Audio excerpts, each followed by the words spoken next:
Hi అండి, నమస్తే. నేను మీ శిరీష. వెల్కమ్ టు అలనాటి రుచులు. ఈరోజు మన ఛానల్లో ఒక వెరైటీ చేశానండి. ఇది పెసరపప్పుతో దోశ చేశాను. చాలా ఎమ్మీగా ఉంటుంది. సో మనకి దోశ పిండి, ఇడ్లీ పిండి లేనప్పుడు ఇది ఒక హాఫ్ అన్ అవర్లో అయిపోతుందండి. ముందుగా ఏమి నానబెట్టుకొని అవసరం లేదు, ఒక అరగంట నానితే సరిపోతుంది. చాలా చాలా బాగుంటుంది. సో అది ఎలా చేయాలో చూసేద్దాం. సో ముందుగా నేను ఒక గ్లాసు పెసరపప్పు తీసుకున్నాను. ఒక పావు కప్పు పచ్చిశనగపప్పు తీసుకుంటున్నాను. వాష్ చేసి పెట్టుకున్నాను. ఇందులో వేడి నీళ్ళు పోయాలండి, బాగా మరిగిన నీళ్ళు పోయాలి. సో ఈ మరిగిన నీళ్ళు పోసిన తర్వాత ఒక హాఫ్ అన్ అవర్ నానాలండి. హాఫ్ అన్ అవర్ తర్వాత సో పప్పు ఇలా ఉంటుంది. హాఫ్ అన్ అవర్ నానితే సరిపోతుంది. సో ఇది మిక్సీ జార్లో వేసుకొని మెత్తగా దోసపిండిలాగా వేసేసుకోవడమే. చూడండి, ఇలా రావాలి, మెత్తగా వేసేసుకోవాలి.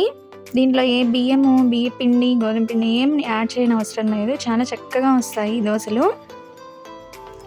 సో దీంట్లో సాల్ట్ యాడ్ చేసుకొని దోసపిండిలాగా వాటర్ పోసుకొని కలిపేసుకోవడమే.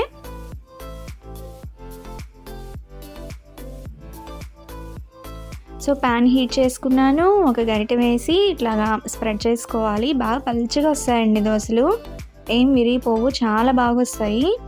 ఇందులో సన్నగా కట్ చేసుకున్న ఆనియన్స్ కూడా వేసుకుంటున్నాను. పచ్చిమిర్చి కూడా సన్నగా కట్ చేసుకున్నాను. క్యారెట్ తురుము కూడా వేసేసుకోవాలి.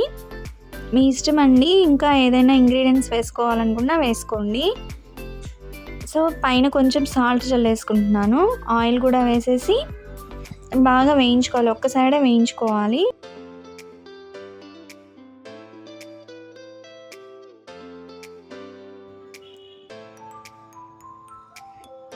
సో ఎర్రగా కాలిన తర్వాత దోశ ఫోల్డ్ చేసేసుకోవడమే.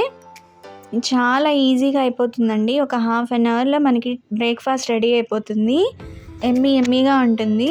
దీంట్లో చట్నీ కూడా ఏం అవసరం లేదండి, ఓన్లీ ఆ ఒట్టి దోశతోనే తినేస్తారు. చాలా బాగుంటుంది.